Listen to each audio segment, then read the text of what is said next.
Сәлем достар, бүгін сіздерге мен Pinduoduo сайтындағы соңғы жаңалық, яғни біздің қазақстандықтарға арналған жаңалықпен бөлісетін боламын.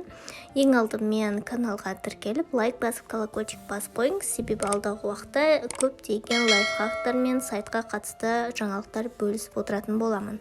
Ал ендеше кеттік, Pinduoduo сайтына кіреміз. Осы жерге поискқа бұрында біз қытайша аударатынбыз, одан кейін орысшасын жазатынбыз, солай жазып іздейтінбіз. Қазір қазақстандықтар үшін қазақша жазып іздеуге болады, яғни ал кеттік көйлек деп жазып көреміз де поискті басамыз. Міне сізге неше түрлі көйлекті уже шығарып беріп тұрады. Одан кейін шалбар деп іздеп көрейік. Шалбар.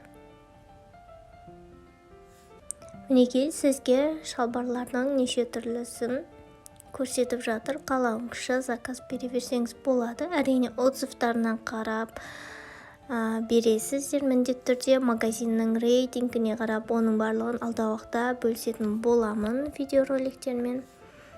Одан кейін біз тағы жазып көрейік, бас киім. Мінекей сізге детский болсын, үлкен болсын, кепка, шляпа барлығын шығарып беріп жатыр. Даже орамалға дейін шығарып беріпті. Келер жазға осындай шляпаларды іздестіріп заказ берсеңіздер болады.